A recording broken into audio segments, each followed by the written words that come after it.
Friends, welcome to my channel GK and GS platform.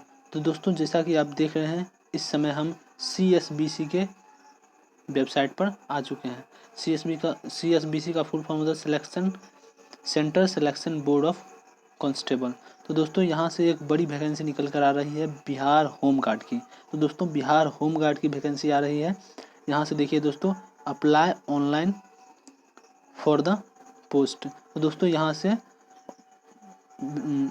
Online किया जाता है। और यहाँ से देखिए दोस्तों, यहाँ पर लिखा हुआ है for direct requirement of male and female candidates on the post. इस पोस्ट के लिए मतलब मेल और फीमेल दोनों रिक्वायरमेंट कर सकते हैं होमगार्ड के लिए। तो दोस्तों, इसका सिलेबस क्या है और इसकी एलिजिबिलिटी क्राइटेरिया क्या है जो इस एडवर्टाइजमेंट में दिया हुआ है। तो ठीक है दोस्तों, इसको हम इस एडवर्टाइजमेंट में देखते हैं क्या दिया हुआ है। जैसा कि आप दोस्तों देख रहे हैं, इस समय हम आ गए हैं होमगार्ड के एडवर्टाइजमेंट पर। तो ठीक है दोस्तों, देखते हैं इसमें क्या है। लिखा हुआ है केंद्रीय चयन परिषद सिपाही भर्ती, सरदार पटेल भवन, छत, block number A 626, Jawaharlal Nehru मार्ग।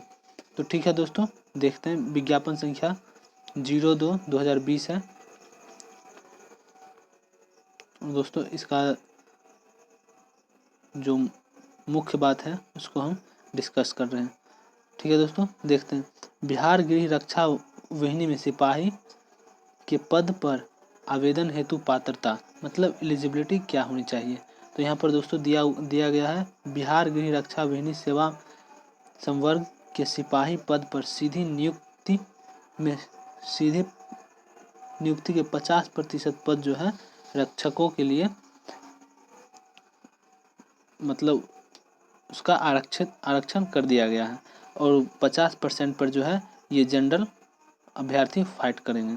इसका कहने का मतलब ये हुआ कि ये जो 50% जो 551 जो सीट निकला है उसका 50% जो होगा वो होमगार्ड के लिए रिजर्व हो जाएगा और जो बाकी बचा हुआ है उसमें 50% होगा। तो ठीक है दोस्तों, इसके आगे और क्या है, इसके आगे दोस्तों, इस सीधी नियुक्ति के लिए 50% गृह रक्षकों के लिए कर्णकित पदों पर बिहार में नामांकित एवं प्रशिक्षित गृह रक्षकों की नियुक्ति नामांकित शर्तों के अधीन होगी। तो क्या है शर्त दोस्तों, ये देख लेते हैं। जो संगठन में कम से कम 5 वर्षों की सेवा यानी 5 वर्ष की ड्यूटी दे चुका हो। उसके बाद क्या है दोस्तों, जिन्हें पद के अनुकूल शारीरिक एवं शैक्षणिक योग्यता की अर्हता हो। गौ में क्या है दोस्तों, गौ में है जिस तिथि को नियुक्ति पर विचार किया जाएगा उस तिथि को उनकी कम से कम 10 वर्ष की सेवा शेष हो। मतलब इसका कहने का मतलब ये हुआ कि जैसे दोस्तों आज से हम इसकी नियुक्ति पर विचार करेंगे तो आज से उसकी सेवा देने का जो टाइम होगा वो शेष 10 वर्ष ही बचा हो। तो ठीक है दोस्तों, आगे देखते हैं क्या है।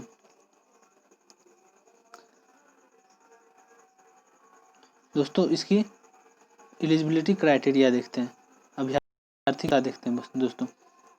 तो ये क्या है, 1/1/2020 को बिहार गृह रक्षा वाहिनी में सिपाही पद के लिए शैक्षणिक अर्हता इंटरमीडिएट उत्तीर्ण अथवा बिहार राज्य सरकार के मदरसा बोर्ड द्वारा निर्गत मौलवी प्रमाण पत्र या संस्कृत बोर्ड के निर्गत शास्त्री अथवा आचार्य प्रमाण पत्र अथवा राज्य सरकार द्वारा मान्यता प्राप्त अन्य समकक्ष शैक्षणिक अर्हता होनी चाहिए।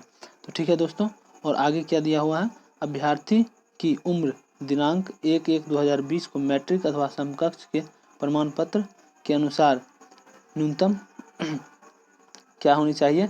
तो यहाँ दिया हुआ है दोस्तों, सभी वर्ग के लिए अलग अलग दिया हुआ है। तो दोस्तों देखते हैं, सामान्य वर्ग के लिए पुरुष एवं महिला के लिए दोस्तों 18 से 25 उम्र दिया गया है, न्यूनतम 18 और अधिकतम 25 वर्ष। तो पिछड़ा वर्ग एवं अत्यंत पिछड़ा वर्ग के पुरुष के लिए न्यूनतम उम्र कितनी है दोस्तों, 18 और अधिकतम उम्र 27। और दोस्तों पिछड़ा वर्ग एवं अत्यंत पिछड़ा वर्ग के महिलाओं के लिए क्या कितना दिया हुआ है, तो उसके लिए दोस्तों 18 न्यूनतम और 28 अधिकतम दिया हुआ है।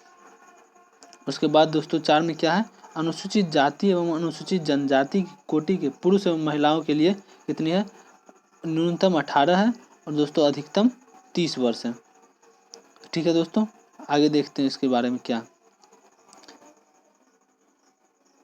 दोस्तों इसका शारीरिक मापदंड देख लेते हैं। दोस्तों किस फिजिकल क्राइटेरिया क्या होनी चाहिए, दोस्तों ऊंचाई और सीना माप के लिए कोई अंक देय नहीं होगा। तो मतलब एग्ज़ाम जो होगा दोस्तों, जैसे फिजिकल पर मेरिट बनता है, तो इसमें ऊंचाई और सीना का कोई महत्व नहीं होगा। इसमें सिर्फ दौड़, गोला फेंक होता है, दौड़ होता है, उसके बाद लंबी कूद होती है, ऊंची कूद होती है, इस सब पर दोस्तों मेरिट बनता है। तो यहाँ पर ऊंचाई और सीना से अंक मतलब मेरिट नहीं बनता है। तो ठीक है दोस्तों, नेक्स्ट देखते हैं क्या। ऊंचाई दोस्तों इसमें कितनी होनी चाहिए, सामान्य वर्ग के पुरुष एवं पिछड़ा वर्ग के पुरुष के लिए दोस्तों 65 सेंटीमीटर होनी चाहिए। और दोस्तों सभी वर्ग के महिलाओं के लिए दोस्तों, वो महिला चाहे सामान्य वर्ग का हो चाहे SC ST का हो, उससे कोई फर्क नहीं पड़ता है, 55 सेंटीमीटर होनी चाहिए। ठीक है दोस्तों। और उसके बाद अनुसूचित जाति एवं अनुसूचित जनजाति के पुरुष के लिए कितनी होनी चाहिए दोस्तों, न्यूनतम 160 होना चाहिए, 160 सेंटीमीटर 160 सेंटीमीटर होना चाहिए। उसके बाद दोस्तों अत्यंत पिछड़ा वर्ग के पुरुष के लिए न्यूनतम 162 सेंटीमीटर होनी चाहिए। उसके बाद दोस्तों देखते हैं, सीना जो है सिर्फ पुरुषों का मापा जाता है। तो दोस्तों सामान्य पिछड़ा वर्ग एवं अत्यंत पिछड़ा वर्ग के पुरुषों का बिना फुलाए सीना कितना होना चाहिए, 81 सेंटीमीटर न्यूनतम, और फुलाकर 86 सेंटीमीटर न्यूनतम होनी चाहिए। अधिकतम आप कितना भी फुला सकते हैं। ठीक है दोस्तों। उसके बाद देखते हैं नियुक्ति की प्रक्रिया। दोस्तों नियुक्ति की प्रक्रिया जो है यह 3 चरण में होता है दोस्तों। तो पहला चरण है लिखित परीक्षा, दूसरा चरण है आपका फिजिकल होगा, और तीसरा चरण में मेरिट बनता है, वो सिर्फ फिजिकल पे। तो दोस्तों प्रथम चरण में लिखित परीक्षा लिया जाएगा। देखिए दोस्तों क्या लिखा हुआ है, सिपाही के पदों पर नियुक्ति के लिए अभ्यर्थी का चयन परिषद द्वारा प्रतियोगिता परीक्षा के माध्यम से किया जाएगा। तो दोस्तों वही बात लिखा हुआ है। तो दोस्तों इसमें क्या है, लिखित परीक्षा का स्तर बिहार विद्यालय परीक्षा समिति यानी इंटरमीडिएट अथवा समकक्ष स्तर का होगा। मतलब दोस्तों यह एग्ज़ाम जो होगा यह इंटरमीडिएट लेवल का होगा। लिखित परीक्षा में कुल 100 अंक रहेंगे दोस्तों, टोटल 100 अंक होंगे, जिसमें आपको 2 घंटे का समय दिया जाएगा और टोटल 100 प्रश्न का उत्तर देना है। लेकिन दोस्तों इसमें बता दें कि एक प्लस पॉइंट है, माइनस मार्किंग नहीं है दोस्तों। हाँ, माइनस मार्किंग नहीं है। ठीक है दोस्तों। और आगे देखते हैं दोस्तों, इसका पाठ्यक्रम देख लेते हैं दोस्तों। इसका पाठ्यक्रम है लिखित प्रतियोगिता परीक्षा का पाठ्यक्रम परिषद की वेबसाइट पर शीर्ष के अंदर दिया गया है। तो दोस्तों देख लेते हैं इसका पाठ्यक्रम क्या है।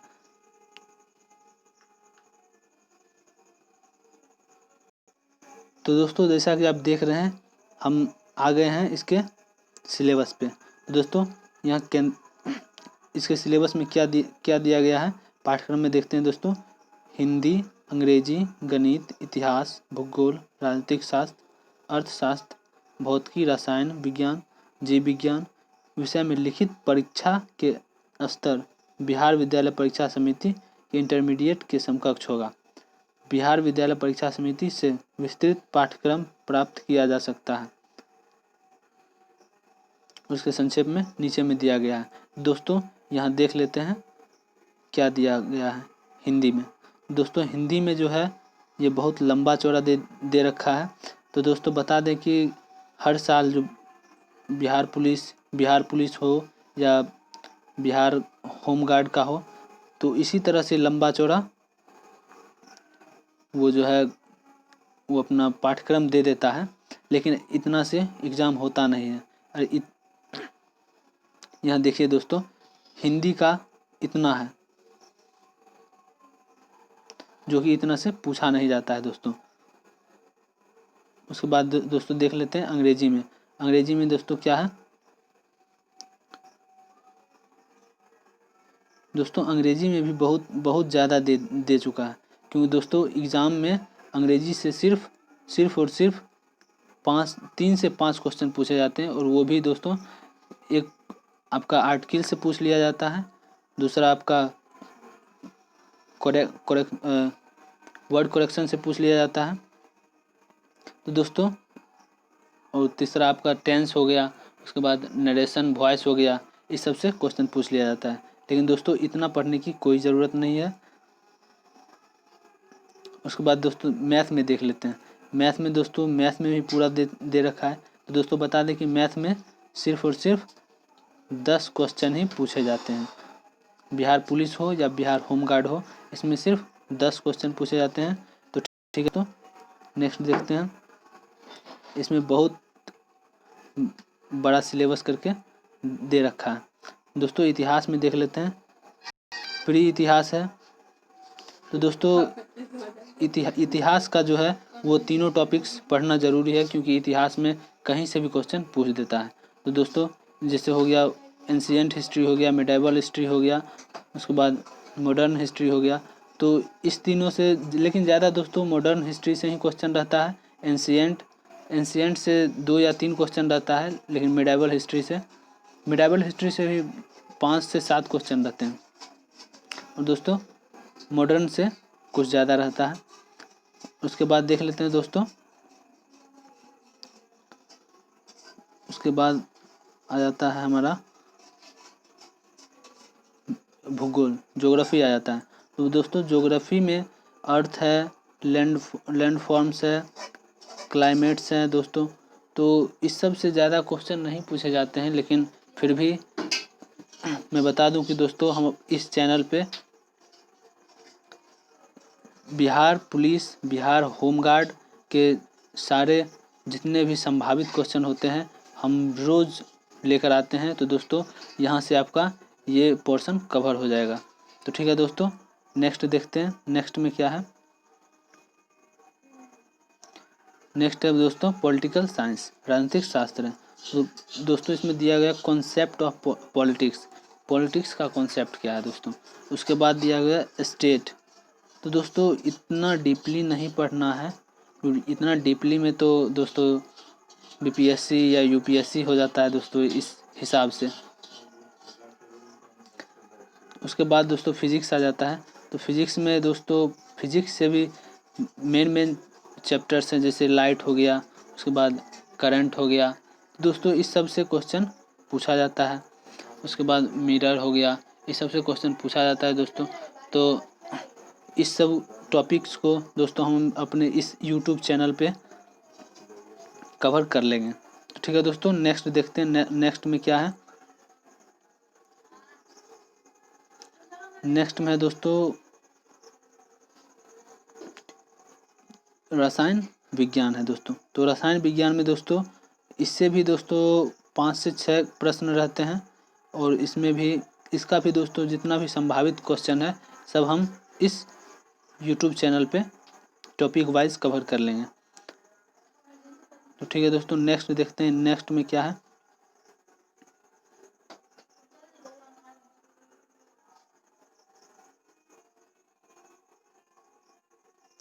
नेक्स्ट है दोस्तों, नेक्स्ट है हमारा बायोलॉजी है दोस्तों।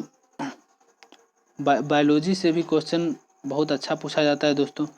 ऐसा नहीं है कि बायोलॉजी से क्वेश्चन नहीं पूछा जाता है, बायोलॉजी से भी अच्छा क्वेश्चन पूछा जाता है दोस्तों। तो बायोलॉजी का भी जो मेन चैप्टर है, जैसे सजीवों की जटिल एवं संरचनात्मक संगठन, इस सब चैप्टर को, जैसे कोशिका हो गया दोस्तों। उसके बाद दोस्तों पादप कायिक हो गया। उसके बाद दोस्तों हमारा प्रजनन और विकास हो गया। इस सब से क्वेश्चन अच्छा बनता है दोस्तों। तो दोस्तों इस सब का भी हम अपने यूट्यूब पर अच्छे से इस सब को कवर कर लेंगे। तो ठीक है दोस्तों, नेक्स्ट देखते हैं नेक्स्ट में क्या है। नेक्स्ट में है अर्थशास्त्र, इकोनॉमिक्स। तो दोस्तों इकोनॉमिक्स से एग्ज़ाम में सिर्फ करंट अफेयर्स से ही क्वेश्चन पूछे जाते हैं दोस्तों, ये रिलेट करके पूछा जाता है इकोनॉमिक्स से। तो दोस्तों आप करंट अफेयर्स से ये पोर्शन कवर हो जाएगा। उसके बाद नेक्स्ट देखते हैं दोस्तों, नेक्स्ट में क्या है। तो दोस्तों बस इतना ही था। तो दोस्तों मुझे आशा है कि आप लोगों को वीडियो अच्छा लगा होगा।